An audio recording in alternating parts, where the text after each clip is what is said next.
Bismillahirrahmanirrahim. Assalamualaikum warahmatullahi wabarakatuh. Pelajaran yang kedua, tajuknya adalah mata. InsyaAllah dalam tajuk hari ini ada mengandungi 3 bahagian. Yang pertama adalah pengenalan tentang mata. Yang kedua adalah peranan mata. Dan yang ketiga, cara memelihara mata daripada maksiat. Okey, apa dia mata? Mata adalah merupakan anugerah daripada Allah Ta'ala yang digunakan untuk melihat. Anugerah di sini bermaksud adalah pemberian hadiah ataupun kurnia daripada Allah Ta'ala yang diberikan kepada manusia yang kita digunakan untuk melihat. Seterusnya, peranan mata. Peranan di sini adalah bermaksud tugas ataupun pekerjaan mata. Apa sebenarnya tugas mata ini?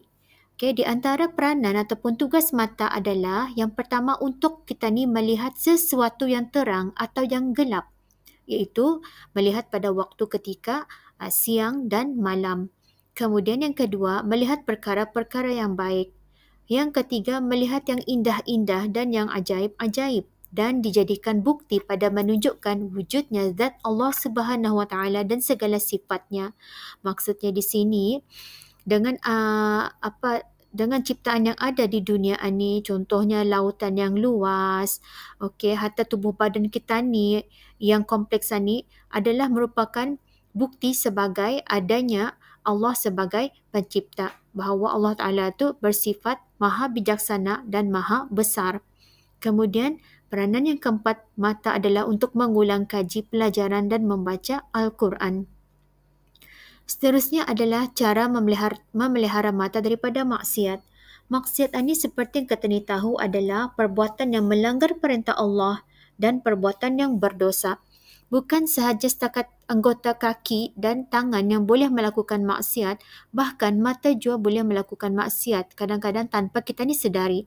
Oleh itu, yang pertama, mata seharusnya dipelihara daripada melihat perkara yang haram seperti melihat perempuan yang bukan mahram.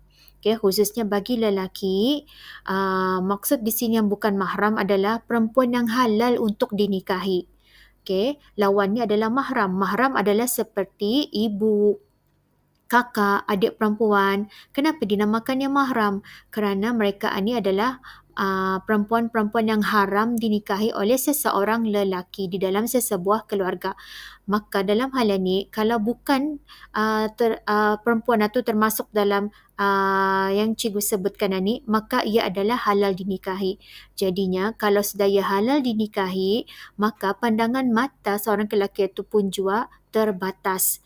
Okay. Nombor 2, mata adalah dipelihara daripada melihat manusia dengan rasa benci.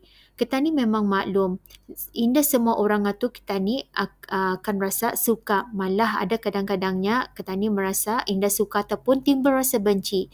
Walaupun ada perasaan demikian, tapi mata kita ni juga seharusnya dijaga. Janganlah dinampakkan rasa benci itu dengan hanya daripada pandangan mata. Okay, yang menyebabkan orang lain pun tahu bahawa kita ni dah suka terhadap seseorang itu. Jadinya perkara ini perlu dielakkan. Kemudian yang ketiga, mata juga seharusnya dipelihara daripada melihat paras yang elok dengan pandangan yang bersyahwat. Memang indah dapat dinafikan di dalam dunia ini. Semua manusia suka melihat benda-benda yang elok, yang cantik, yang lawa.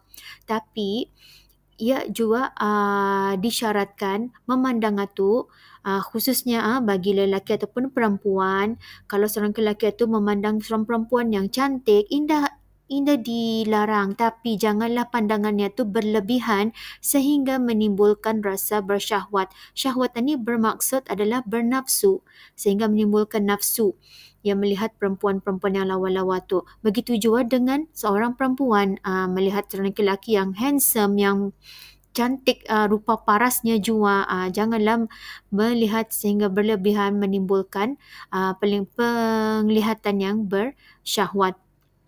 Kemudian yang keempat, mata juga seharusnya dipelihara daripada melihat rancangan media yang tidak berfaedah. Okey, seperti yang tadi tahu, bukan saja masa ni rancangan-rancangan itu dapat dilihat melalui TV, bahkan daripada handphone pun kita ni dapat akses benda-benda ini. Jadinya, dilarang mata kita ini melihat kepada perkara-perkara perancangan-rancangan yang indah mendatangkan faedah.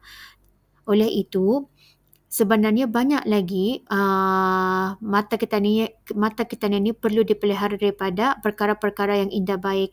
Okey, tapi ini adalah merupakan sebahagian sahaja yang dinyatakan di sini. Oleh itu, sebagai seorang manusia, memang kita ni tidak akan terlepas daripada perkara-perkara ini. Tapi untuk pelajaran hari ini, apa yang sudah kita ni tahu, maka apa yang dapat dielakkan itu memang kita ni akan tinggalkan. Okey. Jadinya pelajaran untuk hari ini setakat ini sahaja. Cikgu sudahi dengan Assalamualaikum warahmatullahi wabarakatuh.